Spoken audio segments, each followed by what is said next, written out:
Perfect Talkers, what it do? It's your guy DJ Playboy back once again. Let's talk about your guy Jonathan Majors, fresh off of box office success, being arrested on a domestic dispute charge. Also, we're gonna talk about Beyonce and Adidas deciding that they're gonna split ways. Donald Trump said he was gonna get arrested, but ain't nothing happened yet. Talk about the NCAA tournament on the women's side. I see some hands being thrown. I see some fist fighting. I watch. Also, we're gonna talk about a break-in at Rihanna's crib. And Perfect Talk product talk on my guy Aaron Yara. All that and much, much more. Stay tuned. DJ Playboy. What's good, Josh? Your man DJ Playboy back with another episode of the Perfect Talk podcast, man. And on this episode, you guys rolling solo dolo, at least for this first segment, man. It's something that we doing a little different around here. Shout out to my guy Keith. You know what I mean? He has some big life-changing events happening in his life. I'm gonna let him come back on here and talk to y'all, tell y'all about that. Shout out to my guy Spec. He was down, stricken with the COVID, you know what I mean? It happens to the best of us. Blessings that he got in 2023 as opposed to 2020 when things were a lot worse. So, you know what I mean? But he'll be back soon, and Keith as well. So, shout out to them fellas, man. And I had to come on here and talk to y'all. You know, it's a little different just being on the mic by myself, man. It's something that I full disclosure, wanted to do for a long time. And just felt like, yo, it's time. It's time to do it. It's time to make that move. It's 2023. I'm trying to keep these episodes coming out consistently for y'all. So, yeah, I think, you know what I mean, you might see a little bit more you guys just DJ Playboy talking to y'all one-on-one. On this episode, we got a lot of things to talk about, man. We got to talk about Beyonce. We're going to talk about Rihanna. We're going to talk about Donald Trump a little bit later. We got one of my new segments, Perfect Talk, Product Talk, where we showcase small businesses, you know what I mean, small business owners, artists, creatives, anybody that's got something popping, you know what I mean, in terms of independent business, entrepreneurship. We talking to them and we gonna just, you know, get into their minds, get into what makes things work for them and also what makes them tick, you know what I mean? But yeah, a lot of things happening, man. First up, this happened like real close to us recording. Actor Jonathan Majors arrested for alleged assault. Jonathan Majors, you know what I mean? He got himself a little bit caught up. Not sure what happened, but it looks like it's a domestic dispute that had went down. He was arrested on Saturday morning in New York City in Manhattan, charged with strangulation, harassment, and assault. New York police officers responded to a 911 call shortly after 11 a.m. for alleged domestic dispute at an apartment in the city's Chelsea neighborhood. Looks like a 30-year-old woman told police she'd been assaulted, and then officers placed Jonathan Majors, the Ant-Man star, Quantumania, the Creed 3 star, you know what I mean? Big career moves. They placed him in custody without incident. Looks like the victim sustained minor injuries to head and her neck, and was sent to an area hospital in stable condition. So it's not looking great, you know what I mean? I'm going to kind of let the facts kind of fill themselves out on this situation. Jonathan Majors' spokesperson has denied any wrongdoing by the actor. They said he has done nothing wrong. We look forward to clearing his name and clearing this up. So where does that leave us right now? It's an interesting place because Jonathan Majors, you know what I mean, his career is taking off, right? It's this is the peak. You know what I mean? This is the time. Like, you get the Marvel contract, you got the Creed 3 popping, biggest sports movie release of all time, you know what I mean? And something like this to happen, it's an ugly situation either way, whether he actually did it or whether it's, you know, somebody making up something about him. It just shows how ugly things could be, you know what I mean? If someone's making something about him, like, you wait till the time that he's at the peak of his career to do that, and if it was something that he truly did do, it's like that lapse in judgment could cause him to lose so much at a time when there's so much to gain. So definitely, you know what I mean? Just want to see how that one pans out. I liked where Jonathan Majors' career was going, you know what I mean? So, like I said, we wish him the best. But if, unfortunately, you know, if he is guilty of what he's being accused of, man, you got to suffer the consequences in today's society. And whether that's, you know, actual jail or some type of legal trouble or full-blown cancellation in terms of the entertainment industry, we just gonna have to wait and see on that one. But yeah, let's see where that goes, you know what I mean? Next up, Beyonce and Adidas mutually agree to part ways. Looks like Beyonce and Adidas have decided to split ways. That's interesting. They came together with the Ivy Park clothing brand, which I believe Beyonce owns. She had a collaboration going on earlier. Top Shop, I believe, was the brand that she was working with before. In 2019 or 2018, I believe Top Shop's Philip Green, he was the owner of the clothing brand, had some sexual harassment and racial harassment allegations. And in the following year, Beyonce relaunched Ivy Park with Adidas. Looks like it was a creative partnership, and Beyonce was excited about it at the time. But it looks like they have decided to part ways due to like just creative differences. I feel like, and I don't have the numbers to back this up, but I feel like I heard somewhere not too long ago that they weren't making that much money off of the Ivy Park brand. And I'll be honest, I can't even say that I've seen any Ivy Park. You know what I mean? Like, I don't know if it's something that Beyonce wears regularly. And I'm also not the demographic she's pushing it to, but yeah, it's not something that I've seen real prevalent in terms of clothing and in the culture. And I'm not sure if that's because Beyonce just wasn't pushing herself, or if maybe she just wasn't in love with the stuff that Adidas was making. But yeah, it looks like they decided to mutually part ways. And I'm sure Beyonce's gonna bounce back with something else.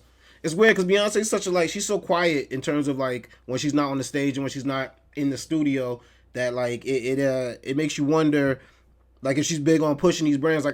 Like I said, I don't know if I've ever seen her in the Ivy Park. I've seen Jay-Z in the Ivy Park, right? And if you guys are old enough to remember when Rockaway was a label, like I don't think that Jay-Z wore Rockaway in his day-to-day life.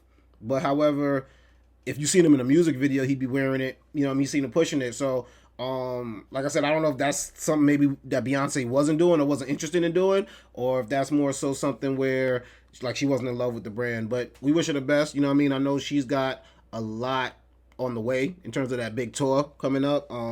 So I wouldn't be surprised if she relaunches Ivy Park in the future. You know what I mean? With just another brand or another movement or just solo dolo. Cause you don't need nobody, B. You got that guap.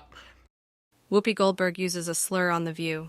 Whoopi Goldberg used the word "gypped." This happened a few weeks ago, and I remember hearing about it, and it struck me. It was Whoopi Goldberg was on The View, and she was talking about Donald Trump, and while discussing the former president, she said something to the effect of his supporters feel that he got gypped in the 2020 presidential election. Kind of, like meaning like she feels like he got jerked or robbed, whatever the case may be. That was a term that we used in the 80s, 90s.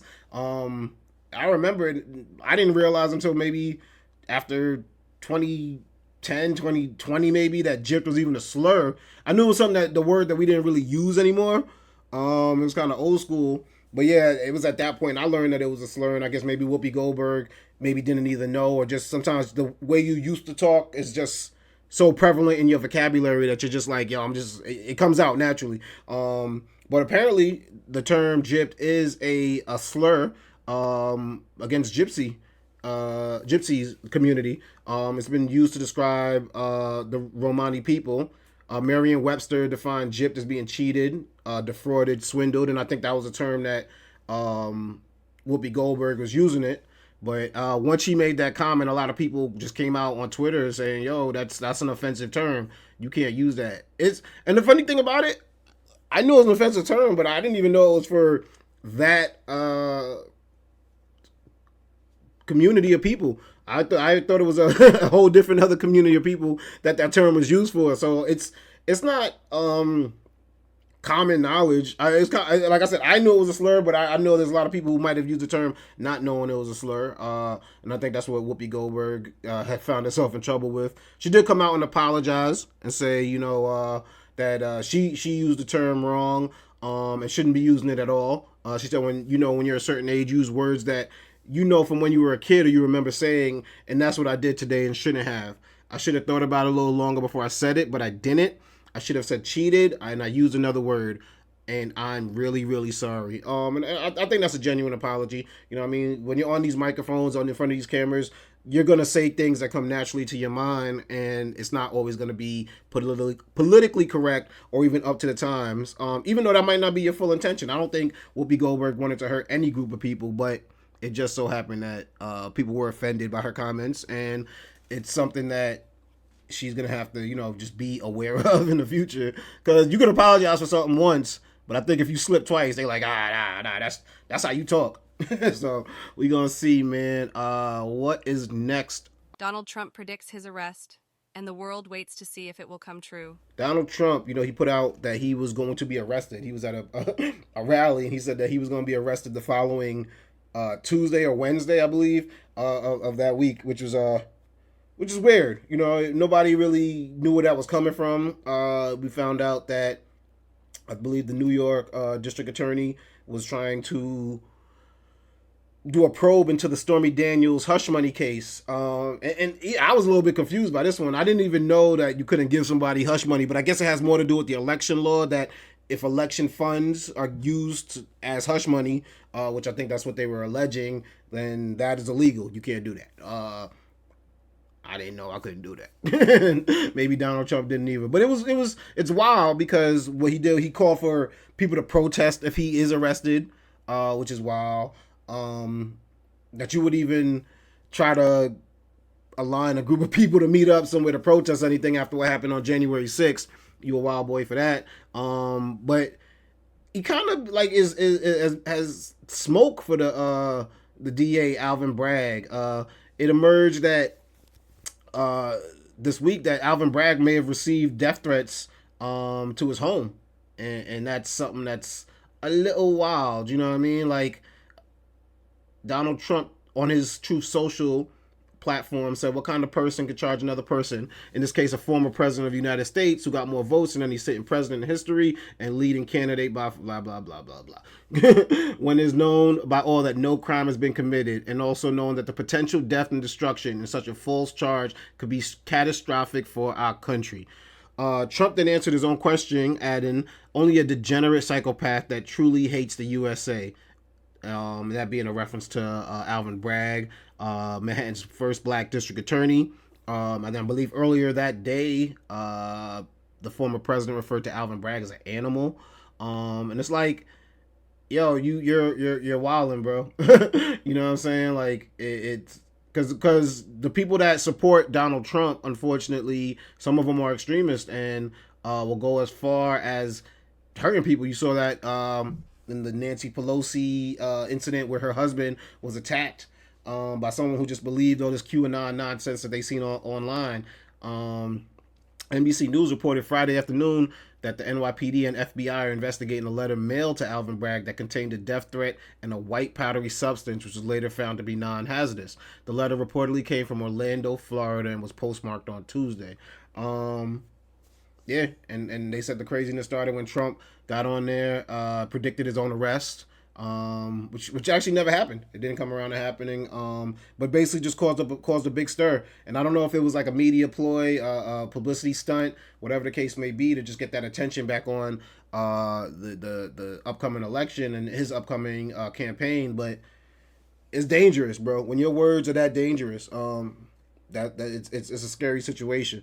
Something I gotta say too is they try to shut Trump down with the whole Twitter and all of that by taking him off of that, and he started his own movement over there on True Social, and it's still, people still pay attention to it. No matter, I don't think too many people log on there, but when he says something, it still rings bells, and it's unfortunate that he's not using that power for good, that he's using it for the same old bullshit that he was on before with it. But something, I don't know if you were paying attention this week, that was kind of interesting with a deep fake. Excuse me, they got me using the wrong word. The AI images of Trump being arrested that like spread on Twitter and things like that. They were pretty good AI images. It taught me that, one, people don't know the difference between a deep fake and what AI images are. You know what I mean? The deep fakes are usually the videos where somebody would take one video and superimpose somebody's image on top of that video so that they're doing the same motions that they were doing in the previous one, and you can make it look like.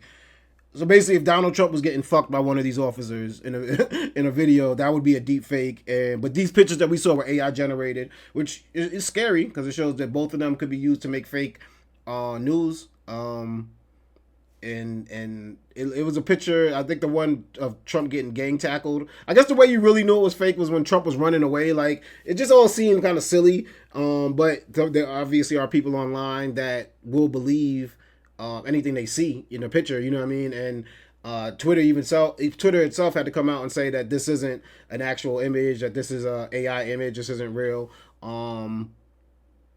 the person who made the picture, Elliot Higgins. He lives in the Netherlands, and yeah, he came up with something of Putin, I believe, being arrested also recently. He was behind the Trump images. I guess he's nice with the AI art. You know what I mean? Shout out to him, but it just goes to show you, man, you can't believe everything you see and everything you read and everything you come across, video, picture, anything. You know what I mean? Like, check your sources, because I'm sure some people out there was reporting the wrong stuff. Memphis women's basketball player charged with assault after punching Bowling Green player in handshake line.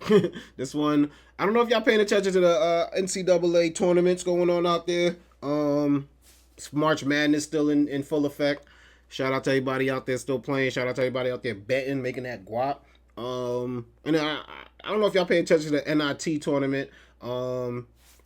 We used to call that the, not in tournament, tourney. But there be people out there, what I'm saying, balling, doing the 1-2. And something I seen this week that kind of upset me in not only the NIT but the actual tournament was there was a player that played for Memphis. Her name was Jamara Schutz, and she struck, or allegedly struck a player on Bowling Green who's named Alyssa Brett during the handshake line. I don't know if you guys are familiar. At the end of a game, the two teams will shake hands, and I'm looking at the video now. It looks like when Schutz got in front of Brett, she kind of stopped, had some words, and as Brett was walking away, she kind of, threw a punch. Brett dropped immediately, which is, it was crazy. But just the whole scene is crazy. Like, this comes on the heels, actually, of another one that occurred, a confrontation on the handshake line between two other players. Let me see this one. Let me pull this one up for y'all. This one involved Haley Van Lith and Sonia Morris. I think it was Texas Longhorns versus Louisville. And look, right there, you can see, like, when she had some choice words to tell her at the beginning of the line, while she, Shorty was just trying to do the handshake thing. I guess if you got, words that you got to say and things you want to say, like, you can express that. That one I'm not that mad at because it didn't come to blows. But, when it comes to blows, like when you can't handle your emotions at the end of a game, that just shows me, like, just how corny you are. Because children could do that. You know what I mean? Like, children could lose a game and still be able to, like, shake hands at the end of it, whether their emotions are still into it, whether it was a sore loser. Something that you've seen in both of these incidents too is they was on the losing team, right? The losing team always got something to say, but I'm pretty sure if you would have won that, you'd have been cool. You'd have been able to move past it, which really shows me that it's more of that sore loser stuff. You know what I mean? Like, they try to call Angela Bassett a sore loser because she didn't want to clap for Jamie Lee Curtis at the Oscars. That's not a sore loser. That's your emotion being caught up in it. You walking up and punching somebody after the game, that's the definition of a sore loser. And I'll be honest with you, like, I'm not for canceling people and I'm not for people losing the opportunities, but I feel like Shorty Jamara Schutz, like, yeah, you might have to pay the price on this one. You might not, be able to come back and do the 1-2 in the basketball tournaments like that, because for me, that's just like, that's, you took it too far. You took it above the line. Like, it ain't, I don't know. There's a limit. You know what I'm saying? And how do we stop other players from doing this? How do we stop handshake line sucker punches? You know what I mean? We got to make an example of you. You know what I mean? But on the other hand of it, somebody losing a scholarship or the opportunity to get education, I can't say I'm 100% for that, but you do the crime, you got to do the time. And that's nutty. I can't knock that. Looks like she was actually charged with assault too. Jamara Schutz was charged with assault this weekend. So the University of Memphis released the following statement saying that the incident that occurred at Thursday's women's game was extremely unfortunate and certainly not consistent with the representative of our expectations of our programs and student athletes. Because the incident occurred after the game, jurisdiction falls in the hands of local authorities, and we are cooperating fully with their process. To be respectful of that process, we will not comment until further until it is complete. But yeah, man, that's You gotta know. You gotta know. You know what I mean? Like it ain't. You got stuff to lose. You know what I'm saying? It is, and the funny, I was gonna say it ain't a game, but that just sounds crazy because it is a game. It's a children's game. That's how, you know, people always bring that up all the time. Like, you get paid millions of dollars to play, you know what I mean, play a kid's game. You get to be on TV. You get to go to school to play in a kid's game. So the fact, like I said, that kids can handle it better than kids could be handle losses better than this young lady did shows me that maybe, you know what I mean, she isn't mature enough for the opportunity that she is receiving. And it sucks, man, because now, like, you know what I mean, now you gonna have a record, now you got something. It's like, for what? For what happened during the game? For, like, it wasn't even that serious from what I seen in the comments. It was like calls were going the other girl's way. You know what I mean? Like, what could she have said to you to really make you lose your opportunities like that, ma? I don't know, but yeah. Y'all ladies got to get it. And it was an NIT tournament. Nobody pays attention to that. It don't even matter. Not even the NCAA joint. You know what I mean? The second one, where between Texas and Louisville, you know, that was the real tournament. But you know what I mean? The shorty still kept her composed. She had some words to say, but she ain't wild out. But you in the NIT tournament, sucker punching somebody? And you might deserve to lose them out. You failed the stupid test on that one, ma. Before we get up out of here and move on to our next segment, like I said, that Perfect Talk product talk is coming up real soon. I got to talk about this break-in at Rihanna's crib. Rihanna's security detail detains man at her house who hoped to propose to the singer. Man was detained after breaking into Rihanna's home to propose. A man was detained by law enforcement after allegedly attempting to break into the home of Rihanna on Thursday. This is according to TMZ. Fortunately, her security stopped the intruder before he was able to make his way into the residence. Apparently, it looks like he was there to propose. You know what I mean? He was a man wearing a red Nike hoodie and sweatpants was immediately handcuffed and questioned by police who informed him not to return to the address before releasing him. Yeah, that is nutty. It's not known if ASAP Rocky or Rihanna were home at the time. But it's scary because it ain't the first time it's happened to Riri. You know what I mean? In 2018, a man named Eduardo Leon was arrested outside of her home and charged with stalking, first-degree residential burglary, vandalism, and resisting arrest. Resisting arrest. I know how to talk. Additionally, in 2015, a man was arrested after showing up to the Fenty Beauty founder's home unannounced following violent threats on social media. Even as early or as soon as July 2021, police were called after a man was seen climbing and hopping a wall that surrounds one of the several homes owned by the billionaire. It's nutty. It is nutty. That time it looked like the intruder was able to escape before the police arrived, but yeah, no, that's scary, man. Like, I feel for the women that have to deal with the stalker situations, and not that only women have to deal with them, because it's scary when men have to deal with it as well. But like, yeah, like. If this was anybody else, I'd be like, yo, it's probably you, man. It's probably the energy you putting out. But we see the energy Rihanna's putting out. She chilling. She ain't putting out nothing like that. You know what I'm saying? So it's like, when you're just that beautiful that people are just obsessed with you and people are just in love with your work, like that is really scary because you can't control that. You're just being you. You're just putting out you know what I mean, what you want to put out, and some people just can't control themselves. You know what I mean? So yeah, thoughts and prayers over Rihanna, even though nobody got hurt or anything in the situation. People showing up to your crib, you know what I mean? You know how Biggie handled that, you know what I'm saying? What you think all the guns is for? All-purpose war, got the Rottweilers by the door, man. Yes, stay tuned. Right, coming up next is my favorite segment, Perfect Talk, Product Talk. And this time we're going to have my guy Aaron on here. You know, Aaron has a couple websites that he'd like to tell y'all about. So stay tuned. What's good, y'all? We are back, man. And I told y'all it's my favorite segment, Perfect Talk, Product Talk. And I'm here with my guy. You know, he's like one of my mentors, especially when it comes to anything in terms of online and internet-based just content. Like, that's the guy I come and talk to. He's my guy. His name is Aaron Yara. What's good, man? Hey, what up? Thanks for having me. Man, we don't even got to talk like we're strangers. Me and Aaron are good friends. We actually used to work together. How long is that? Over a decade ago, I think we were. Yeah, together. Probably about 10 years. Yeah. But we kept in touch, and I just always knew Aaron was just a ton of information in one person. You know what I mean? Like, he always what they call it, a bastion of information. he was just hitting me with a ton of just stuff all the time. And back then we were talking a lot about production, beats. and things like music that. And, production. yeah, and you're still into music production, if I'm not mistaken, right?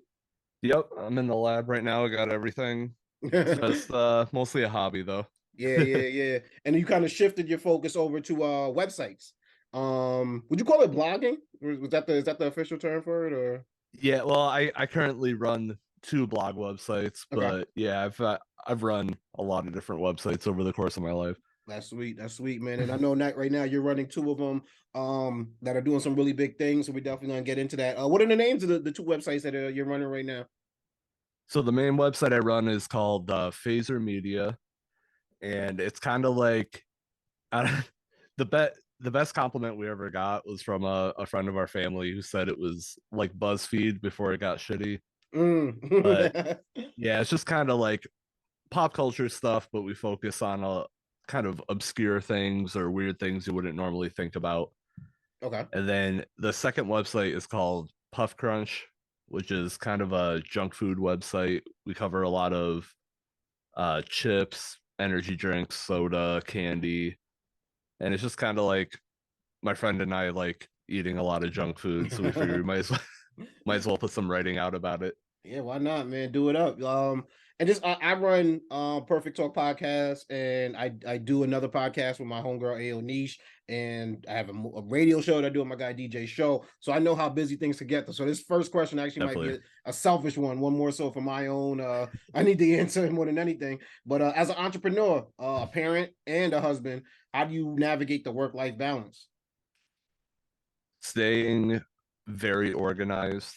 And so I use a few years ago I went to a seminar for a program called David Allen's Getting Things Done, and it's like a productivity kind of like workflow that you go through, and then You I went to the learned a actual. lot from You it. said you went to the seminar. Yeah, my job sent me. It was like a whole day thing where you Where was learn it how at? to do it. I don't know, somewhere downtown, one of the conference rooms. Oh, okay. Might have been like the tower. Gotcha. So upstate New York, basically, if anyone Yeah, doesn't know where yeah. we're at, yeah. But yeah, so you got a lot from that conference in just terms of organization. Yeah, and then I kind of developed my own style over the years. So currently what I do, I have a to-do list app. I use one called Todoist. And a big thing about it is a lot of people will put stuff on their to-do list and then not do it and then feel guilty about it. Mhm. Where I don't really put due dates on anything. Like for example, recording with you today, obviously there's a hard time for that. Yeah. So I did put a due date on that. But most of the stuff on my to-do list I tag by location and like how long it's gonna take. Mm. So that way, like no matter what life throws at me, if I'm in my house for an hour, I can look at, okay, what can I do in my house for an hour? Or if I'm in the waiting room at the doctor, I'm like, all right, I'm outside the house, I have 15 minutes. What can I do here? Okay. Kind of thing.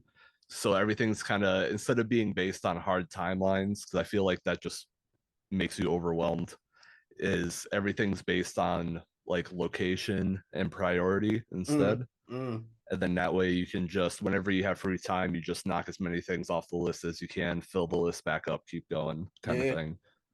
No, that makes sense. You told me something too before we started recording that it similar to advice I heard this week called the scary hour, where people will wake up and they'll hit their hardest task in the first hour of the day, just to try to knock it out. And you said something similar when we were off air about like on specifically Sundays, how you'll bang out all your content stuff that way you can enjoy the rest of the day. Is that like the attitude that you try to take, like work first, play later, or chill later, I guess? Yeah, or just making sure that you have everything organized. Like think about it the opposite way, where instead of your to-do list is filled with stuff Mhm. and you're like, oh, look at all this stuff I have to do. I kind of think of it the opposite way, where it's when I chill, I know everything is organized and taken care of, so I can really chill. I don't have to worry or have anxiety about what's coming up Mm. because I took all of that out of my brain and put it into my phone basically, Make and you then make my it. phone tells me what to do. Yeah, make your phone do the work. That's smart, Yep. man. Nah, I'm a and big I know, widget guy. yeah. I remember you when I told you I was getting an iPhone. You were like, "Why?" This is before the widgets got on the iPhone and all that. But Yeah, they have widgets now. They're pretty good. yeah, they came up. But I know you told us a little bit about each website, but I kind of want to know what's the main goal of each of the websites. Like I know if I go to Phaser Media, I know something that I can find is definitely underground hip hop, definitely information about like horror films. You know what I mean? Yeah. Be it niche or not. But tell me what's the main goal you have with both of the websites? Oh, so I have a lot of student loan debt. Okay. I've been paying it for a little over 10 years now, and I'm probably about halfway paying it down. But a lot of the profit that the site makes just goes towards like extra payments on my student loans. I don't make a whole lot of extra money Yeah. because I have employees that I pay as well. But whatever I can do to pay down the loans faster. So like as much as I love making content for the websites because it's stuff that I like the main overall goal is to become financially independent and debt free. No, absolutely, absolutely. I guess I more so probably worded that wrong. I guess more so is more so the message that you want each website to push, or what is it that you're trying to get out with both. Like if I'm just a consumer of either one, maybe I'm a fast food aficionado, or I'm into horror films. Like what is it that the average user is going to get from each of the websites, and that you would want them to leave with? Oh, okay. Yeah. So with Phaser, I want someone to come away maybe like knowing something they didn't already know. Like a lot of blogging, especially informational blogging, like what I do is helping people answer questions. So that's why I write a lot about movie recommendations or kind of obscure things you didn't want to know, or not that you didn't want to know, but you didn't know before you came to the website.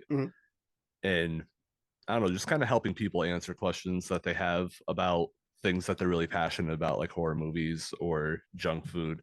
The junk food site is like, I feel like a lot of websites about energy drinks and stuff feel very clinical. It's like there's this much vitamin B, there's this much caffeine, and it's like not really fun to read about. Yeah. So with Puff Crunch, we're really trying to like make the whole not even so it's almost like the foodie thing, except with processed food. It's just like it's kind of like fun and exciting. We like all the little weird flavors that came out, like wrap snacks. We tried a bunch of those and stuff. No, Just make all the junk food weird fun stuff. again. Yeah, exactly. Nah, that's dope. I like that, man. I like what you're doing. So what is it? Because you mentioned, I remember when maybe before Phaser, it was Effective Nerd. That was that was your brand, that was your site that you were pushing. So what is it Yeah. about blog websites? I believe that was a blog site as well. What is it about those type of sites that pushed you to make it one of your passions, to add it on with production and all the other things that you do? What made it blog websites that thing that kind of came to the forefront in terms of this is what I'm going to do? I know you spoke about the financial motivation behind it, Yeah. but I guess creatively, what was it about them that made you want to go that route?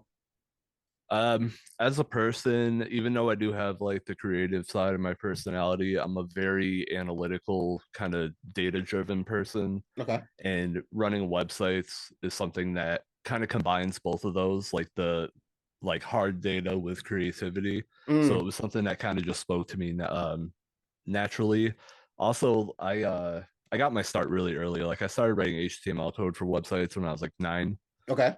My dad used to pay me allowance for he used to ask me to he ran like a almost like Yelp before Yelp, where like businesses could list themselves on his website. Okay. And he used to have a lot of local used car dealers, and he used to give me their like newspaper booklet with all the new cars in it every week. Okay. And he would give me allowance if I could take all the cars and code the HTML into the website to show all the new cars and everything. So I got my start there, and then over the years, I like made my own video games. I made my first video game for the TI-83 graphing calculator, Okay. like the ones you used to play in math class and stuff. Yeah. So I used to make some of those games from scratch, and That's then fire. I made a few other like silly games over the years. Was Pops into websites other than that, or is it something that was that the only one that he did, or did he do other website work that you helped him Oh, with? he did crazy stuff. So he used to run a server out of our living room before even AOL was around. Really? Because before AOL, you used to just have to dial into somebody else's server. Yeah. So my dad had a server computer with a piece of plywood and all these modems attached to it, and then he ran a chat room called Albany Super Chat, That's fire. and all these local people used to pay him like $20 a month instead of their ISP, because Okay. there weren't ISPs back then really. So That's he that's used to fire. run that. He ran a search engine for a while, so kind of like Google, and then he also had the like business directory website. Oh wow. Okay, yeah, I never knew this about you. You know what's funny? It's like because I do podcasts with my friends, and I learn more about them through podcasting than I do in regular conversation. It's incredible, and I know I'm not the only one. I listen to podcasts all the time, and I'll hear Yep. people talking to their lifetime friends. Like, I never knew that story. I never heard that about you, but that's that's dope. And then, like I said, I know you mentioned the financial motivation behind what you do. What are some of the income streams that not only specifically your websites get, but I guess other people can get if they start a website? Yeah, there's a lot of ways to make money on the internet. You think the internet's kind of like just a never-ending flow of people and money, so you really just have to find your way of kind of dipping your toe in the water and catching some of that money, you know. Yep, getting in that flow. The so I personally I mostly run ads on my website, and so I get paid per person that goes to my website, Okay. essentially. Uh, you can also do affiliate links, which is the essentially commission sales, where you write about a product, and then anyone who goes and buys the product within a certain amount of time of reading your article on it, then you get commission.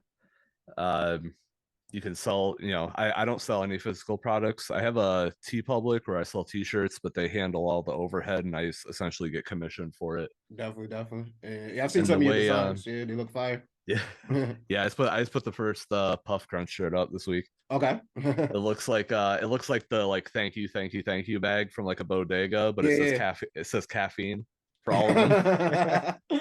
Nice. Yeah, so and then like a lot of people do the ads, do the affiliate program. Some people do subscriptions too, right? I know for their websites or their podcast, depending on what it is, the content they're putting out.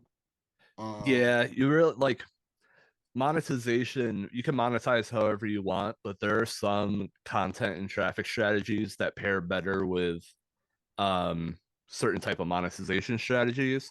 So you really want to think of it holistically, like here's my content, here's where my traffic's coming from, what's the best way to make money off of that combination. So for like a straight informational blogger like myself, running ads is the best way to make money. But for example, if you're selling a physical product, like you're selling like hats, right? And a hat costs $30, you could run ads instead of getting organic SEO traffic, you could just run ads. It's like, oh, the ads cost 10 cents a click, and then after 100 clicks, that's $10. You'll sell a $30 hat. Yeah. Where I don't run any ads on my I run ads on my website, but I don't run any ads for my website. Oh no, okay. Because I can't pay 10 cents a click to get paid 2 cents a click. It doesn't make sense. It doesn't make sense, yeah, So mathematically. finding the monetization strategy that works best for your content and traffic flow is really important. No, it makes sense. In terms of like creators, I know you have been doing this for a while, so you might you just started a new website and you've already gotten the ball rolling, which is dope about that. But what advice would you give to creators who make content but don't necessarily see that progress right away, or they'll start a website but they don't necessarily see the traffic right away? Like, I guess what advice would you give to them to not get discouraged or quit? So there are a few things. So I also do consulting for creators where I tell them this exact thing. And the number one problem that I see creators making over and over is they put all of their eggs in the social media basket. So like the mindset of a lot of creators that I've met, probably the majority of creators that I met, is I'm just gonna make cool shit, post about it on social media, and then if it pops, it pops. If it doesn't, it doesn't. But like from an internet perspective, that's the equivalent of like buying lottery tickets. Hoping to go viral. Yeah, and you're like each post is like a lottery ticket, right? Where I think getting organic traffic is a lot better, but you have to know how to do it. And the basic way to do it is you have to make content on a platform that has a almost like a merit-based algorithm. So like if I have the best piece of content on this topic, then I'm going to get all the traffic. Got you. Where Okay. so that would be examples. The big examples of that would be YouTube's algorithm, Google searches algorithm, and Pinterest. Okay. Oddly enough, has a SEO based algorithm or has a keyword based algorithm.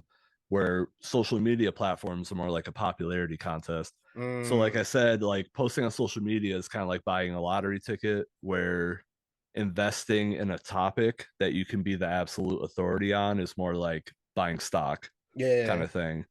Because like a good example that I have is I wrote an article. I wrote this article like 4 years ago, and when I posted it on social media, it got maybe 12 clicks. But that article has consistently brought in 1,000 readers a month for the past 3-ish years. To the website. Yeah. Oh, nice. So you're talking about 12 clicks on Instagram versus what it's probably getting. It's probably approaching 50,000 hits through Google search. Not Not that not that posting on social media is bad, but I think people have unrealistic expectations about social media growth. Okay. Where like that kind of growth and ramp up that people kind of dream of really comes from organic or keyword based algorithms, unless you're just going to do something totally crazy to try to go viral, which I don't recommend. I think a lot of people too, they get into a game and they don't take the time to educate themselves, or they don't invest the money to educate themselves. And like you mentioned earlier, you went to a seminar. I mean, you might have went through your job or something like that, but you still went there physically. You took the time and you took the just the effort to learn something. A lot of people don't even make the Google search, don't even watch the YouTube videos on it that are right there, the information. They just want to get their foot in it and follow what they saw someone else do without really knowing the game behind it. And I think that's why a lot of people, they fail. Like, and I won't lie, I didn't see growth right away with anything I was doing, but I always was just like, all right, what could I learn from this? And then how could we grow further and build off what we did before? And I think a lot of people, they just don't see those numbers right away, and they're like, I'm off this. So yeah. A big thing I see as well is a lot of creators have that like that mentality of like, I'm an artist, so I don't need the business side. Or they think like caring about the business side of their content is phony, because it's like, I'm an artist, I'm not a businessman. And I'm like, that's like, like it doesn't make sense when you think about it in terms of like brick and mortar stores, right? Yeah. Like if you open up a brick and mortar store and there's no road going to the store, it doesn't matter how cool the stuff you're selling is. They can't get there. If people can't get to the store, right? But people kind of miss that point when it comes to online stuff. No, you're right. Yeah.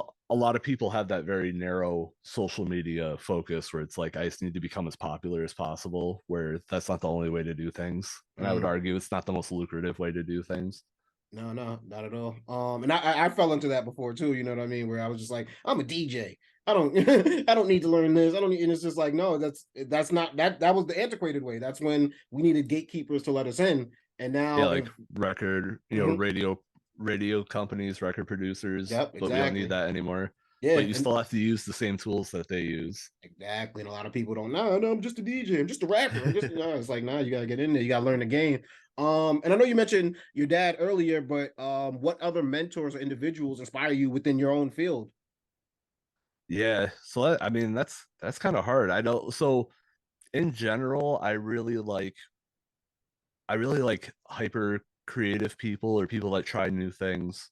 So like when it comes to like music or art, I tend to like more experimental stuff. When it but it's almost like, everyone wants to make it. So like I kind of like people who are just normal people that made it. I don't like a lot of the like when it comes to like celebrities and stuff, I really don't care about the like flashy celebrities and stuff. I like seeing like someone like Jenna Ortega, right? So it's like she's just kind of like, she's shy, she's really smart, and then she was able to like break into the into the mainstream. She's in like every horror movie now. Yep. Or someone like Kevin Smith, who made his first film on $25,000 on credit cards. Okay. And now, he's what, 13, 14 movies deep now. I like those kind of like success stories and people who just kind of made it. How do you feel about like an Elon Musk when his popularity is going up and down within like the past 2 years with his acquisition of Twitter? But do you think he's still an innovator in the field of just technology, or I guess what he's trying to get into social media now, right? He's trying to get into that world. Yeah, I mean, I don't even know if I really have an opinion on Elon. I don't know. He kind of comes off as like a trolly internet dude, which is normally someone who I would hang out with, but also just like it's hard to fathom somebody with that much money, just how it almost feels like a different species. No, you're right. Yeah. You look at them like aliens. Yep. You're right. Because you're like, what's the motivation behind everything they do? It's like, are you trolling, or is there a business play here? Are you trying to juke the stock numbers, or what? Are you just trolling for like being an asshole with Twitter fingers? Yeah, you're just like, like how far removed are you from a regular person's life, and how long have you been removed from that? You're right. Yeah, you're right. It's something I think about a lot. You see it with all of them, the Bezos, the Musk, the Bill Gates, all of them. Yeah, almost every politician. Yep. It's hard to I don't know. I find it hard to care about people like that. Like, you care about them because they have big influence over over life and culture. But like, I don't know, as a person, it just doesn't really feel like a person. No, you're right, and we do too much of this, putting these people on a celebrity pedestal that usually like, I don't even care about it at that point, like, because you're just like, they are just regular people just with a ton of money, like you said. But it's how far they remove from the me and you makes it unable for us to feel the same way about them. Yeah, I noticed that phenomenon with celebrity heights, when you find out a celebrity is like 5'5", because in my head all celebrities are 8 feet tall. Yeah, everybody. Yep. I think part of it too, if you're seeing them on TV and on movies, they're always like perfectly in frame, so it makes them feel like they're bigger than they are. But I'm just like, wait, Jon Stewart's not 9 feet tall. What are you talking about? Tom Cruise is 5'3".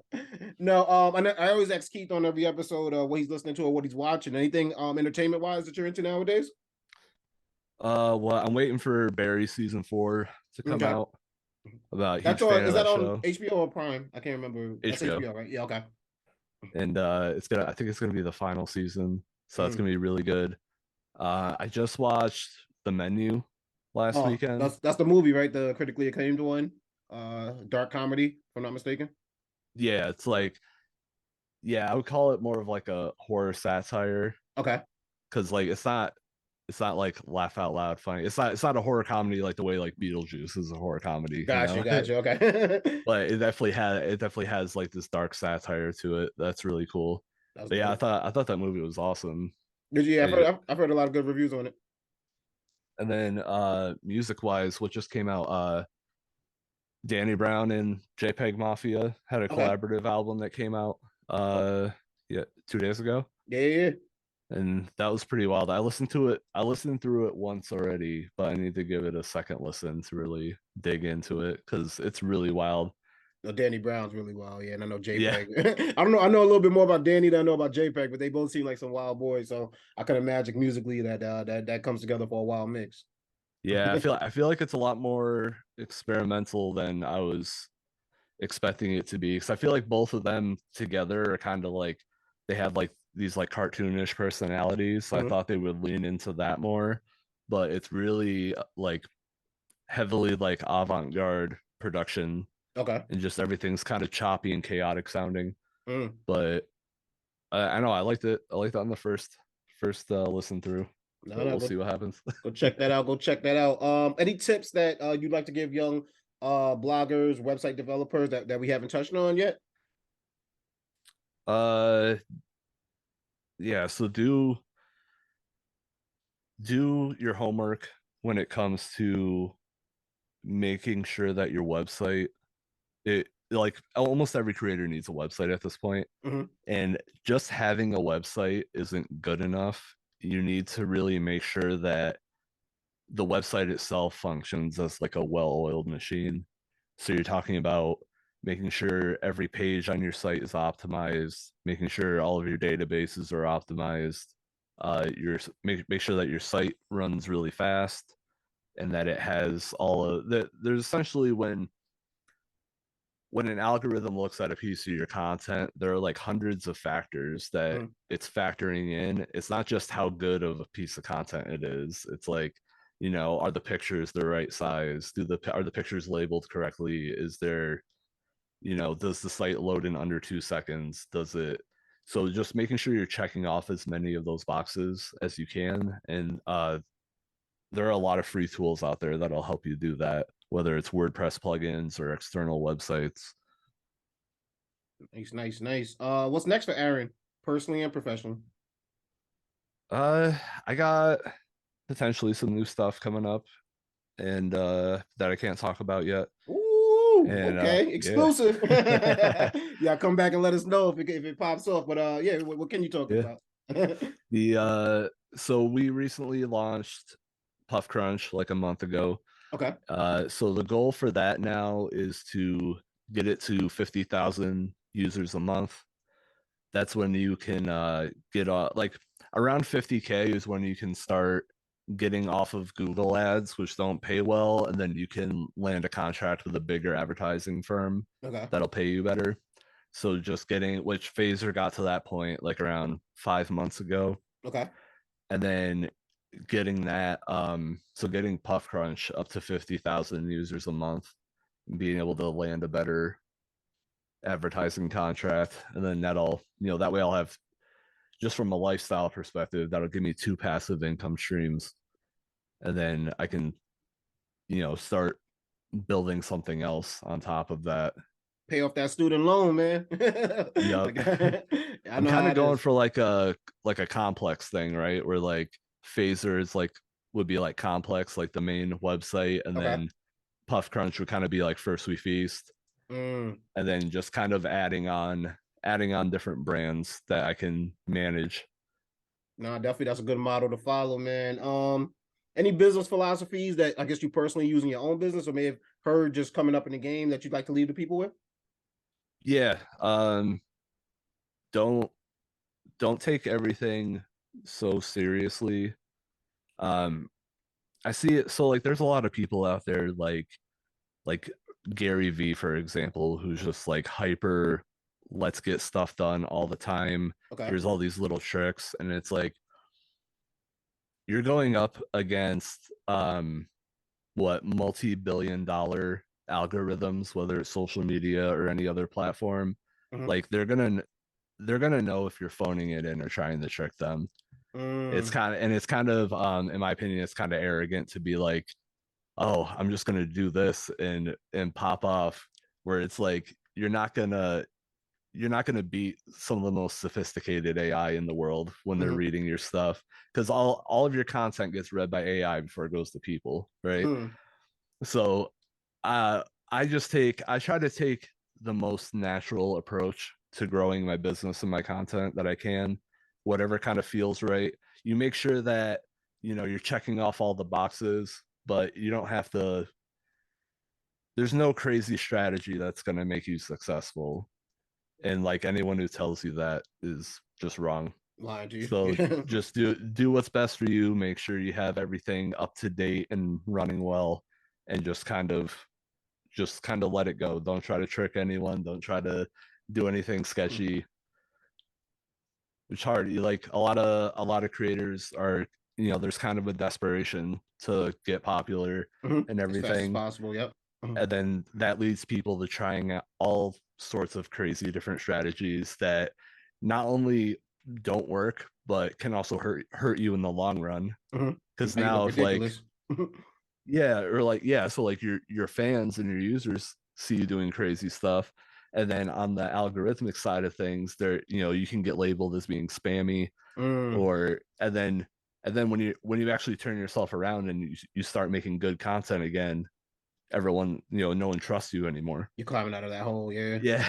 So just like doing what's best for you and not doing anything crazy. Just make the content, make sure everything works well, and just keep going for it. No, I see a lot of people play themselves in hopes of getting viral or getting blowing up, and I'm just looking at them shaking my head. Some of the best advice, yeah, no, we all have. This is Some all of learning through mistakes. yeah, you gotta learn from it, exactly. Some of the best advice I think you given me, I think two things. One was when I was like spending money, trying to get views on things, and you would tell me like, don't spend money on something that's not making you money. You know what I mean? Don't start advertising something that you have. Like at that time, I had nothing to push, no merch, no anything, and it's like, what's the point? Why are you spending money to get eyes, and there's no turnaround to make that money? So I think a lot of people don't get that. They just want the eyes, they don't even really know what the next step is once they get the eyes. So that was something that you told me I think last year at some point that really stuck with me. Yeah, just like we were discussing earlier, if you're selling a $30 hat and you have to run $10 ads to sell it, that's fine. Mm-hmm. But spending the $10 to get 50 website clicks or 50 podcast listens usually isn't worth it. Yeah, because it's not turning around anything financially that's going to gain for you. The other thing you told me was not to really fear AI, and I'll let you give your own philosophy on how you feel about AI blowing up the popularity of Chat GPT and other AI apps that we're seeing out there. But you told me like, don't be afraid of it. Use it as a tool. You know what I mean? Don't let it hold you back. But yeah, how do you feel about the especially as a website, a blogger website that you have right now? How do you feel about it? Or let the people know how you feel about it. So it's really, really tempting to just ask ask an AI to write an article for you and post it, or write a piece of content for you and post it. However, kind of like what we were just discussing with like trying to trick the algorithm, is most AIs have like a secret code in them where someone can tell if it was written by an AI or not. So like if you get caught using essentially plagiarized content, then like, and that's kind of what Google came out and said. They're like, it's not that we're specifically targeting AI writing, is that we're targeting crappy writing all around kind of thing. And that's just one type of crappy writing you can make. But that said, so I won't put any AI generated writing on my website just because the risk isn't worth it. But I will use AI to help me outline articles. Okay. Or come up with different things that'll help me make content faster. For example, like if I did, if I wanted to write an article that was top 10 movies that are similar to Beetlejuice, and like if I were to write that article by myself, it's very possible that I would forget to mention Ghostbusters. But if I asked, ChatGPT, hey, can you give me 20 movies similar to Beetlejuice? And it just lists them all for me, I'll be like, oh, I totally forgot about Ghostbusters. Let me put that in there, kind of thing. Gotcha. So I would say it for each piece of content, it like maybe shaves like 10 minutes off of my work, but it's not at the point where it's anything groundbreaking. Because, I could just as easily go to IMDb, find someone who made a movie similar to Beetlejuice list and just look at what they had, Yeah, no, what you said though is what I hear a lot of creators say, that they use as a tool to help them. They're not using it to just give them all the answers. And I've used different ones, just voice AI and different things like that. They're tools that are great. I think maybe a couple months ago I was more in fear of them. Now I'm just like, how can they help me and what can I use to do it? So what you told me that stuck with me. Speech to text a lot. Speech to text, you do? Yeah, because like the average human can talk like 300 words per minute, but they can only type like 60 to 80 words per minute. Yeah. So you can literally make content 3 times as fast by just talking into your phone. No, it's really boring because you're sitting there being like, Beetlejuice was directed by Tim Burton, period. It stars Alec Baldwin. Yeah, but you're right. It's boring, but it's a lot faster. Yep. Yeah. Something especially, you told me, I was gonna say something you told me that stuck with me. Now, I quoted you before on the other podcast I do, Ayo Niche and Friends, was nobody feels sorry for VCA repairmen. Yep. And you know what I mean? That stuck with me, bro. I was like, you're right, man. You either adapt or get left behind. I say that. I mean, I say that to kind of be a jerk, but it is kind of true, right? Like, 100%. Especially when people are like, like making fun of like electric cars and stuff, and they're like, "Oh yeah, what about mechanics?" And I'm like, "Oh yeah, what about covered wagon repairmen? What happened to them? What about the guy that put horseshoes on your horse? Exactly, right? You feel bad about him?" Like, but yeah, Technology it's kind moving of forward. it's like a perspective thing. Like, we don't really care about technology that we've gone past in the past, but as technology is changing in real time, we're really worried about it, especially for the economy and the job market, where you're like, because like once ChatGPT gets really good, like you don't need like receptionists at the doctor's office anymore. You just need a Exactly. computer, just like an Alexa on a desk. Yeah, you're right. You Yeah. know? So and you know, with the industrial revolution and all of the you know, we saw that happen to a lot of agriculture. And then with the when the internet came on, we and as like machinery got better, we saw it happen to a lot of the industrial workers. And now like we're finally hitting the point where technology is starting to replace like white collar workers, kind of thing. Yeah. So it's just gonna be, you know, in our lifetime, probably a huge shift in our society once again. Just crazy because you think like, you know, agriculture was thousands of years ago, you know, the industrial revolution was like 100 years ago, but we've had the internet and now we're on the cusp of AI within like 30 years of each other. So like our technology is like growing exponentially, Yeah. basically. You're right. So it's just going to keep getting crazier, but being able to adapt as everything changes is really important. No, 100%, dude. Yeah, keep up with it or get left behind, man. It's scary. Somebody told me there was a McDonald's the other day, no employees, just no humans. All like kiosk and the machines are making the food. They were like, they opened one in Arizona the other day. So I'm just like, I don't know, I can't That's remember if it was crazy. McDonald's or another fast food restaurant, but I'm just like, yeah, that's what's coming. It's either adapt or get left behind, man. There's that Taco Bell too, Taco where you Bell. can, yeah, there's one where it's just a drive-through with a building on top of it, and then the people make all the food and put it in an elevator and it sends it down, almost like going to a bank where you get like the tube The that gets tube. sucked up. Yeah, That's crazy, man. Yeah. Yo, Aaron, I appreciate you coming on today. Please tell the people one more time the websites they can find you at. sure. So the main website is phasermedia.com. There's no E in phaser, it's PHASR.com. And then Puff Crunch is puffcrunch.com. So Yeah, don't worry. just as you would We're gonna have spell the it. spelling right there on the screen. We're gonna have the spelling right there on the screen for them to see. So it's a beautiful thing. Thank you for coming on. And you don't do social media for any of those, right? Anymore? Or do you? So I kind of run everything through the Phaser social media. I don't Okay. post that often, but if you want to hit me up, and you hit me up there, there's a contact form on both pages. Okay. Uh yeah, I mean, if anyone wants to hit me up, I do consulting, or even if you just want, you know, some tips about what you're doing, Yeah, give them feel the free to reach Instagram. out. Give them the Instagram real quick. The Instagram is Phaser Media, just like the Okay. website. Yeah, go check And that out.